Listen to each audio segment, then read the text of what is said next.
जय गुरु जी। वीडियो को लाइक कीजिए, चैनल को सब्सक्राइब कीजिए और बेल आइकन प्रेस कीजिए ताकि आपको लेटेस्ट वीडियो के अपडेट्स मिलते रहें। जिसके ऊपर गुरु जी का हाथ है उसे कोई दुख कैसे हो सकता है। जय गुरु जी। आज जो मैं आपके साथ सत्संग शेयर करने जा रही हूँ वो पृथ्वीलाल सैनी अंकल जी का है और अंकल जी गुड़गांव से हैं। चलिए आज का सत्संग अंकल जी की जुबानी ही सुनते हैं और जानते हैं कैसे गुरु जी ने अपनी अनुकंपा अंकल जी के जीवन में करी है। ये सारी चीज़ आज मैं आपके साथ इस सत्संग में साझा करूंगी, इसलिए सब सत्संग के अंत तक बने रहना और सत्संग को बहुत ध्यान से सुनना। हो सकता है इस सत्संग से आपके कई सवालों के जवाब आज आपको मिल जाएं। चलिए आज का सत्संग शुरू करें। जय गुरु जी।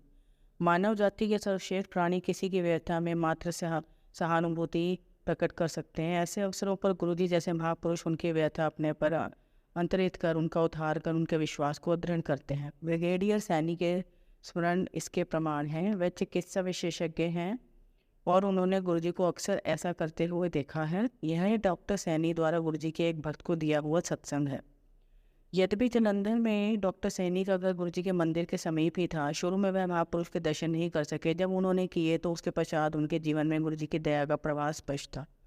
डॉक्टर की पत्नी गुरुजी की अनुयायी थी और ग्रीवा मूल शोल से पीड़ित थी। इसके कारण उन्हें गर्दन में अति वेदना होती थी। वह भौतिक चिकित्सा के कुछ शारीरिक व्यायाम करती थी और दर्दनाशक औषधियों का सेवन करती थी।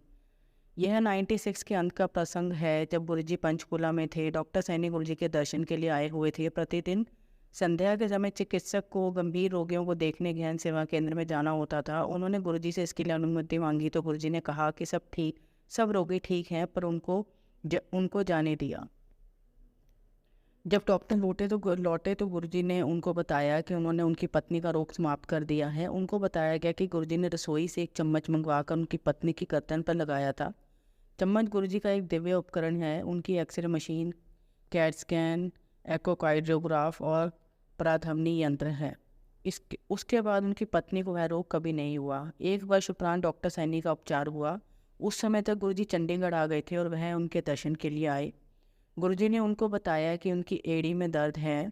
डॉक्टर ने परीक्षण करने पर अनुभव किया कि एक स्थान कुछ मुलायम था और उन्होंने अगले दिन एक दर्दनाशक औषधि लाने की बात कही। गुरुजी ने मना कर दिया। डॉक्टर सैनी ने, जो अब वरिष्ठ सलाहकार हो गए थे, गुरुजी से सेना चिकित्सालय में स्थापित करी गई एक नवीन लेज़र मशीन पर चिकित्सक कराने का परामर्श दिया। कुछ समय उपरांत गुरुजी चिकित्सालय में डॉक्टर के पास गए। उन्होंने उन्हें 3 दिन के लिए लेज़र मशीन पर चिकित्सा देने की बात कही। डॉक्टर ने कहा कि 10 दिन की चिकित्सा अधिक लाभकारी होगी। उनकी इस बात पर गुरुजी ने उन्हें बताया कि वास्तव में वह उनके कल्याण के लिए आए हैं। गुरुजी का कथन 2 सप्ताह उपरांत सत्य सिद्ध हो गया। जब डॉक्टर सैनी की छाती में दर्द हुआ, ईसीजी में हृदय के परिवर्तन स्पष्ट थे। चिकित्सालय के हृदय रोग विशेषज्ञ ने गहन सेवा केंद्र में रहने की सलाह दी क्योंकि उन्हें शांत दिल का दौरा पड़ा था। चिंती डॉक्टर ने चिकित्सालय से गुरुजी को फ़ोन किया। गुरुजी ने उनकी पत्नी को उपचार बताया। वहां से निकलकर डॉक्टर सैनी गुरुजी के पास पहुंचे तो गुरुजी ने उनको अपने कक्ष में लिटाकर उनके पूरे शरीर पर चम्मच घुमा दिया। उसके बाद जब उनके हृदय रोग के परीक्षण सेना के रेफरल और रिसर्च चिकित्सालय में हुए तो सब परिणाम सामान्य थे और उनके हृदय रोग हो चुके होने के कोई भी लक्षण नहीं थे। सेना के वार्षिक परीक्षणों में भी ना तो उनके हृदय में रोग के कोई अवशेष निकले और ना ही उन्हें फिर कभी यह रोग हुआ। दिव्य आत्मा ने इस प्रकार चिकित्सक और रोगी के संबंधों को पलट दिया। गुरुजी 3 दिन तक उनके रोगी बने और उन्होंने डॉक्टर के रोगों के लक्षणों को समाप्त कर दिया। सद्गुरु उनका भी भला करते हैं जो उनके अनुयायी नहीं हैं। सबकी व्यथा उनकी अपनी है। कर्नल मदन डॉक्टर सैनी के विभाग में ही कार्यरत थे। कर्नल मदन लंबे समय से हृदय रोगी थे। एक धमनी बंद होने के पश्चात उनका बाईपास हो चुका था। उन्हें हृदय में पीड़ा और सांस लेने में कठिनाई होती थी। इस कारण उन्हें अपना सामान्य कार्य करने में भी रुकावट होती थी। परीक्षणों से पता लगा कि उनकी बाईपास वाहिनी अवरुद्ध हो गई है। वह अति गंभीर समाचार था। ब्रिगेडियर सैनी और जनरल आहूजा गुरुजी के एक अन्य अनुयायी ने कर्नल मदन को गुरुजी का आश्रय लेने की सलाह दी। अतः कर्नल मदन गुरुजी के पास आए। गुरुजी ने उन्हें ताम्र लोटे के माध्यम से आशीर्वाद दिया और गले में माला के साथ पहनने के लिए उनकी आकृति में अभिमंत्रित लटकन दिया। कर्नल मदन का स्वास्थ्य तुरंत सुधरने लगा। कुछ महीनों के उपरांत जब एंजियोग्राफी करी गई तो परिणामों में चिकित्सक अचंभे में पड़ गए। वह धमनी जो बंद थी और जिसे बाईपास किया गया था खुल गई थी। डॉक्टर सैनी कर्नल मदन को पुनः 2003 में मिले जब वह गुरुजी के दर्शन के लिए एम्पायर स्टेट में आए। वहीं पर उन्होंने गुरुजी का हार्दिक धन्यवाद करते हुए संगत के प्रसंग सुनाकर गदगद कर दिया। डॉक्टर सैनी की पत्नी को बचपन में वात ज्वर हुआ था। यद्यपि वह उस समय समाप्त हो गया था, उस ज्वर में उनके हृदय का बायां वाल्व क्षतिग्रस्त हो गया था और उसमें से रिसाव होता था। सबसे पहले उनके पति को इसका संदेह हुआ। तब हर 2 वर्ष में उनका एंजियोग्राफी होता रहता था। 2003 में डॉक्टर सैनी दिल्ली में सेना के प्रमुख चिकित्सालय रेफरल और रिसर्च चिकित्सालय में सेवारत थे। इस समय उनकी पत्नी को चलते हुए सांस लेने में कठिनाई होने लगी। एंजियोग्राफी परीक्षण से पता लगा कि क्षतिग्रस्त वाल्व में रिसाव बहुत अधिक होकर उल्टी दिशा में बह रहा है। चिकित्सा शास्त्र में इसे मिटल रिकजिटेंशन का नाम दिया गया। उन्हें हृदय का वाल्व बदलने का सुझाव दिया गया। इस अंतराल में उन्हें रेम्प्रेन नामक औषधि दी गई। इससे कुछ रोगियों को खांसी होती है। एक दिन जब सैनी दंपत्ति गुरुजी के पास बैठे थे तो पत्नी ने कहा कि वह औषधि नहीं लेगी क्योंकि उससे उन्हें बहुत खांसी हो रही थी। गुरुजी ने केवल ठीक है कहा। जब दंपत्ति चलने को हुए तो गुरुजी ने उन्हें कहा कि उन्होंने उनके हृदय पर कृपा कर दी है। उन्होंने डॉक्टर सैनी को अपने सब संशय दूर करने के लिए अखिल भारतीय चिकित्सा संस्थान में हृदय रोग विभाग के अध्यक्ष डॉक्टर तलवार से परीक्षण करवाने को कहा। जब डॉक्टर सैनी ने अपनी पत्नी के रोग की स्थिति डॉक्टर तलवार को बताई तो वह उसे परीक्षण कक्ष में ले गए और वहाँ बहुत देर तक रहे। जब बाहर निकले तो वह अचंभित थे। उन्होंने कहा कि डॉक्टर सैनी द्वारा उनकी पत्नी के बारे में बताए हुए लक्षणों के अनुसार वह क्षतिग्रस्त वाल्व देख रहे थे, पर उन्हें सब सामान्य लगा। हृदय में कोई क्षति नहीं मिली। गुरुजी के दिव्य आशीष ने भक्त के हृदय पर चमत्कार कर दिया था। डॉक्टर सैनी के अनुसार गुरुजी के 2-4 शब्दों ने वह किया जिसकी चिकित्सा क्षेत्र में कल्पना भी नहीं की जा सकती थी। मई 2002 में डॉक्टर सैनी एक गंभीर प्रकार के कैंसर से पीड़ित हुए जिसका उपचार प्रायः असंभव माना जाता है, नॉन हॉर्जिक्स लिम्फोमा। यह कैंसर अंतःस्रावी तंत्र पर हावी होता है। डॉक्टर ने 9 महीनों तक औषधियों का सेवन किया पर उन्हें कभी कीमोथेरेपी के लक्षण नहीं हुए और उनका सुधार देखकर उनके चिकित्सक भी अचंभे में थे। प्रत्यक्ष था कि गुरुजी की कृपा उनके ऊपर थी। 1 वर्ष में उनका रोग समाप्त हो गया। 2004 में उनके अंडाशय पर 3 ग्रंथियां फिर से सूज गई। परीक्षण से कैंसर के कोषाणु होने का संकेत मिला। उनकी शल्य क्रिया हुई। उसके पश्चात उनका अस्थि मज्जा परीक्षण होना था। गुरुजी से प्रार्थना करने पर दयावान ने उन्हें परीक्षण की तिथि दी। डॉक्टर अति चिंतित थे कि यदि परिणाम सकारात्मक हुआ तो फिर से 5 महीनों तक कीमोथेरेपी होगी, पर गुरुजी की दया से परिणाम में कुछ नहीं आया। डॉक्टर सैनी की मां को स्तन कैंसर के साथ साथ हृदय रोग गठिया भी था। 2000 के अंत तक उनकी स्थिति अत्यधिक खराब हो गई थी। एक दिन वह अचानक बीमार हो गई। उन्हें तुरंत ही घर के निकट एक चिकित्सालय में प्रवेश कराना पड़ा। उनके हृदय ने कार्य करना बंद कर दिया। उनका रक्तचाप और नाड़ी अत्यंत धीमे थे। जब यह घटनाएं घर पर हो रही थी, डॉक्टर सैनी की भतीजी जालंधर में गुरुजी के मंदिर में बैठकर अंदर ही अंदर चुपचाप रो रही थी, क्योंकि उसे पता था कि उसकी दादी का अंत समय निकट है। अंतर्यामी गुरुजी ने उसी समय उस प्रक्रिया को रोककर उस बालिका को कहा कि उन्होंने उसकी दादी के जीवन के 5 वर्ष अधिक कर दिए हैं। गुरुजी के इस वाक्य के बाद उनकी दादी की अवस्था में तुरंत सुधार हुआ और वह 5 वर्ष और जीवित रही। वास्तव में अपने अनुयायियों के लिए गुरु कृपा अद्भुत होने के साथ विधाता के मातृभाव समान कोमल है। फिर भले ही वह अच्छे या बुरे हों, भक्त ही उनके भक्त हो। फिर भले ही वे अच्छे या बुरे हों, भले ही उनके भक्त हों अथवा भौतिकवाद में डूबे हों, गुरुजी उनकी सहायता करने को सदैव तत्पर हैं। 98 में एक दिन गुरुजी ने डॉक्टर सैनी को कहा कि वह संध्या को चंडी मंदिर के सेना चिकित्सालय में रक्त परीक्षण और प्रक्षारण चित्रण के लिए आएंगे। गुरुजी का रक्त परीक्षण करते हुए अनुभवी तकनीशियन ने देखा कि उनके मधु की मात्रा 8 से 15 के बीच में थी।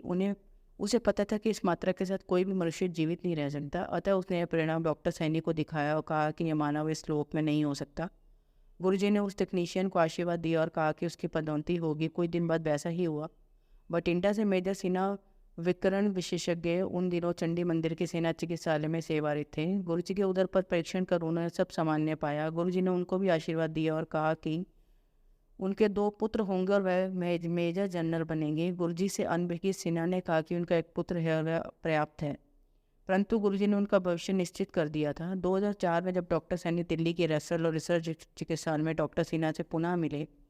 सिन्हा अब लेफ्टिनेंट कर्नल हो गए थे और आणविक चिकित्सा में प्रशिक्षण ग्रहण कर रहे थे। डॉक्टर सैनी ने उनसे पूछा कि क्या उन्हें गुरुजी का कथन याद है। सिन्हा को याद था। उन्होंने डॉक्टर सैनी को बताया कि उस समय स्त्री रोग विशेषज्ञ ने उनकी पत्नी को बताया था कि उन्हें दूसरी संतान नहीं हो सकती, पर गुरु कृपा से एक और पुत्र उत्पन्न हुआ।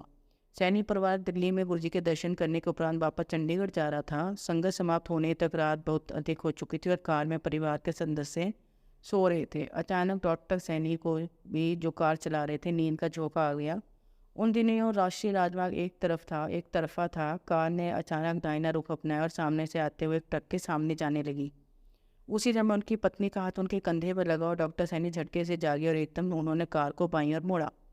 कार ट्रक से कुछ इंचों से बचते हुए किनारे से निकल गई। जब वे ऐसे सो रहे थे, कौन जाग रहा था, किसने उनकी उसी समय उनकी पत्नी का हाथ उनके ऊपर उन्हें जगाने के लिए डाला था? गुरुजी ने डॉक्टर सैनी के तंत्र चिकित्सक पुत्र सजल को, जो सोना में सेवारत थे, अपने कार्य से लंबी छुट्टी लेने को कहा।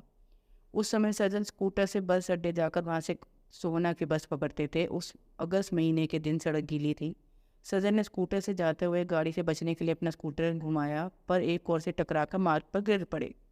उसी समय गुरुजी ने डॉक्टर सैनी से, जो उनके दर्शन के लिए पहुंचे हुए थे, पूछा कि उनका बेटा कहाँ है। डॉक्टर ने उत्तर दिया कि वह सोना से वापस ही आ रहा होगा। उसी समय फ़ोन बजा और सजल की पत्नी ने उनको दुर्घटना के बारे में बताया।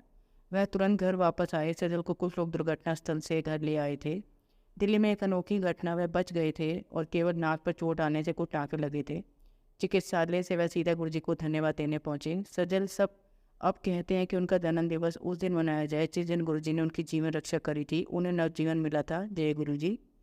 आप सबको एक कहानी सुनाती हूँ। आप सब कहानी को बहुत ध्यान से सुनना। और कहानी का शीर्षक है सिर्फ मैं ही क्यों। किसी ने क्या को कहा है, जिंदगी जिन्हें खुशियाँ नहीं देती उन्हें अक्सर तजुर्बे बहुत देती है। ऑथर एशे 19 के दशक में एक top professional American tennis player थे और वो एकमात्र ऐसे ब्लैकमैन थे जिन्होंने यूएस ओपन, ऑस्ट्रेलियन ओपन और विम्बलडन कप तीनों ट्रॉफीज जीती थी। 83 में एक हार्ट सर्जरी के दौरान उन्हें जो खून चढ़ाया गया वो किसी HIV पॉजिटिव व्यक्ति का था, जिसकी वजह से उन्हें एड्स की बीमारी हो गई थी। 92 में उन्होंने अपनी बीमारी को सार्वजनिक रूप से सबको बता दिया। ऑथर के फैंस को जब ये बात पता चली तो दुनिया भर से उनके फैंस, उनके प्रति संवेदना रखने वाले लोग उन्हें लेटर लिखा करते। एक बार ऐसे ही उन्हें एक लेटर मिला जिसमें लिखने वाले ने उनसे पूछा कि भगवान ने इतनी बुरी बीमारी देने के लिए सिर्फ आपको ही क्यों चुना। तो इस सवाल के जवाब में ऑर्थर ने लिखा, इस पूरी दुनिया में 5 करोड़ बच्चे टेनिस खेलना शुरू करते हैं। उनमें से 50 लाख बच्चे प्रोफेशनल टेनिस की प्रैक्टिस करते हैं, जिनमें से 5 लाख प्रोफेशनल टेनिस की ट्रेनिंग लेते हैं और फिर उनमें से 50,000 प्रोफेशनल टेनिस कोर्ट तक पहुंच पाते हैं, जिनमें से 5,000 ग्रैंड स्लैम तक जाते हैं और फिर 50 विलम्बटन तक पहुंचते हैं, जिसके बाद 4 सेमीफाइनल में और 2 लोग फाइनल में आते हैं। और जिस वक्त मैंने फाइनल जीता और उस विनिंग ट्रॉफी को अपने हाथ में पकड़ा हुआ था, तो मैंने कभी भगवान से ये नहीं पूछा कि मैं ही क्यों। और आज जब मुझे बीमारी है तो आज भी मुझे भगवान में से ये नहीं पूछना चाहिए कि मैं ही क्यों। 92 में अपनी बीमारी को सार्वजनिक करने के बाद ऑर्थर राष्ट्रीय लोगों में एड्स के प्रति जागरूकता फैलाने का काम करने लगे। 6 फरवरी 93 में ऑर्थर राष्ट्रीय की डेथ हो गई। सीख जो हमें इस कहानी से मिलती है, ये छोटी सी कहानी हमें ये बात सिखाती है कि जब हमारी लाइफ में अच्छा वक्त चल रहा होता है और सब कुछ हमारे हिसाब से होता है, तो उस वक्त हम कभी किसी से नहीं पूछते, ना ही भगवान को और ना ही अपने साथ रहने वालों को। लेकिन जब हमारी लाइफ में प्रॉब्लम्स आती हैं तो हमें हर किसी की याद आ जाती है और हम में से अधिकतर लोग अपनी परेशानियों का जिम्मेदार भगवान को बना देते हैं और ये सोचते हैं कि जो भी गलत हुआ वो बस ऊपर वाले ने ही किया होगा। अपने अच्छे वक्त में हम ना कभी भगवान को याद करते और ना ही हम उन लोगों को जो मुसीबत के समय हमारे साथ देते हैं। आपका वक्त अच्छा चल रहा हो या बुरा, लेकिन कभी भी उन लोगों को ना भूले जो मुसीबत में आपका साथ देते हैं और आपकी मदद करते हैं। अच्छा बनिए, अच्छी सोच रखिए और हमेशा लोगों की मदद करिए। जय गुरु जी। संगत जी, अगर आपको आज का सत्संग अच्छा लगा हो तो आप इस सत्संग को और संगत के साथ जरूर साझा करें, जिससे वो भी इस महाराज का दिव्य आशीर्वाद प्राप्त कर सकें। जय गुरु जी। शुक्राना गुरु जी।